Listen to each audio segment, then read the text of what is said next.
ಎಲ್ಲರಿಗೂ ನಮಸ್ಕಾರ. ಇದು ಎಲ್ಲರಿಗೂ ಗೊತ್ತಿರುವ ಜಾಮಫಲ ಗಿಡ ಅಥವಾ ಅಮೃತ ಫಲ ಗಿಡ ಅಥವಾ ಪೇರಲೆ ಹಣ್ಣಿನ ಗಿಡ ಎಂದು ಕರೆಯುವರು. ಈ ಹಣ್ಣಿನಲ್ಲಿ ತುಂಬ ಔಷಧೀಯ ಗುಣಗಳು ಇರುತ್ತವೆ. ಈ ಹಣ್ಣನ್ನು ಎಲ್ಲರೂ ಪ್ರೀತಿಯಿಂದ ತಿನ್ನುತ್ತಾರೆ.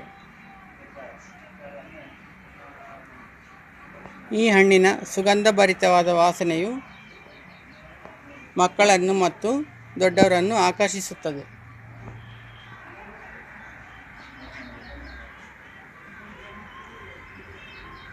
ಈ ಹಣ್ಣನ್ನು ಸೇವಿಸುವುದರಿಂದ ನಮ್ಮ ಆರೋಗ್ಯ ಮತ್ತು ಆಯುಷ್ಯ ವೃದ್ಧಿಯಾಗುತ್ತದೆ.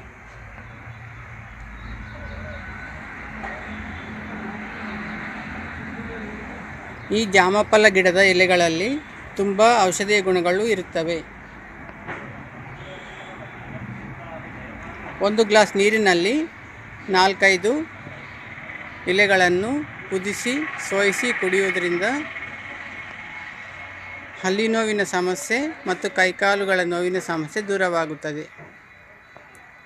ಅಥವಾ 1-2 ಮೃದುವಾದ ಎಲೆಗಳನ್ನು, 1 ಕಲ್ಲುಪ್ಪಿನ ಅಗುಳನ್ನು ಆ ಎಲೆಗಳಲ್ಲಿ ಸೇರಿಸಿ ದವಡೆಗೆ ಇಟ್ಟುಕೊಂಡರೆ ಹಲ್ಲಿ ನೋವಿನ ಸಮಸ್ಯೆ ಮತ್ತು ಒಸಡು ನೋವಿನ ಸಮಸ್ಯೆ ದೂರವಾಗುತ್ತದೆ. ಅಥವಾ 1 ಗ್ಲಾಸ್ ನೀರಿನಲ್ಲಿ 4-5 ಮೃದುವಾದ ಎಲೆಗಳನ್ನು ಕುದಿಸಿ ಸೋಯಿಸಿ ಪುಕ್ಕಳಿಸುವುದರಿಂದಲೂ ಸಹ ಹಲ್ಲಿ ನೋವಿನ ಸಮಸ್ಯೆ ಮತ್ತು ಒಸಡಿ ನೋವಿನ ಸಮಸ್ಯೆ ದೂರವಾಗುತ್ತದೆ.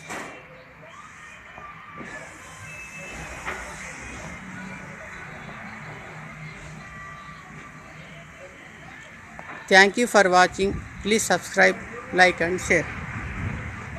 Om Shri Matre Namah.